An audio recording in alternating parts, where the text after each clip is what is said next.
For more on oil, let's bring in Carl Larry, Director of Energy Derivatives and Research at Blue Ocean Brokerage. He joins us on the phone from his office here in New York City. Carl, welcome back to Bottom Line. Always a pleasure to have you on. Mark, thank you. Thanks for having me.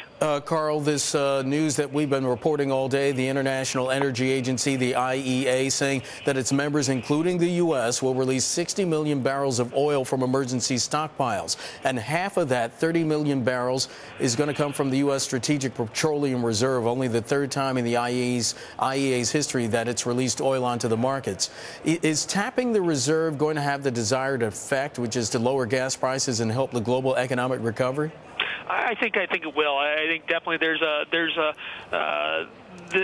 will put a pressure on the market, not only here in the U.S. but also across the pond there over in Europe. And I think that's where they really need it most. They're going through some troubles over there in the European Union, and I think this is going to be a little bit of relief to their commodity scene over there. And this is going to provide a little bit of stimulus and help them out along their way. Carl, the IEA's action is a temporary measure, and there's going to be more oil on the market right now, excuse me. But what about long term? Long term, just like you mentioned just a few seconds ago, that is going to be an issue. Again, we're looking at backing up against Saudi spare capacity here right now. So any kind of issue that can pop up between now and economic recovery is going to be really, really tight in the market.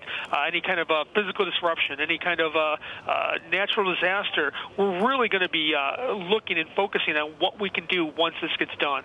Carl, any surprise that this announcement came on a day when the Labor Department reported an increase in applications for jobless benefits, and then also a day after Fed Chairman Ben Bernanke warned that some problems in the financial and housing sectors would carry over into next year? Oh, absolutely, Mark, and we can also add on there that Greek confidence vote right in there. Right. It does seem a little coincidental. It does seem that I think there is something financially tied into this, although they denied that.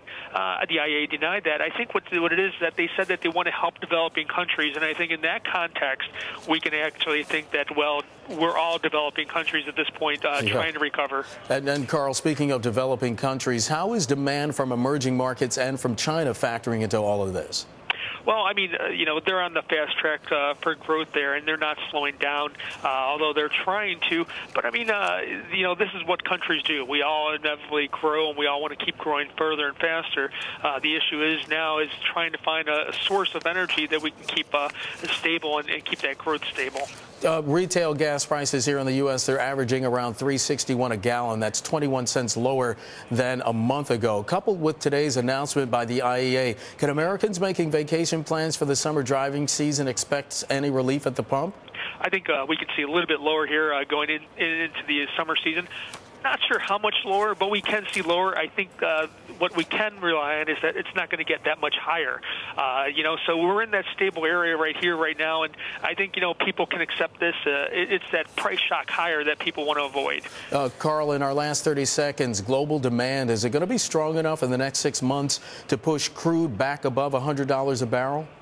$100 possibly. I think we could see it maybe 105 again, but I don't think that that's going to see too much more from there into the end of the year. We'll probably average about $100 into the end of the year.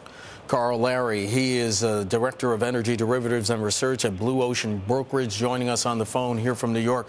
Carl, always a pleasure. Thanks so much.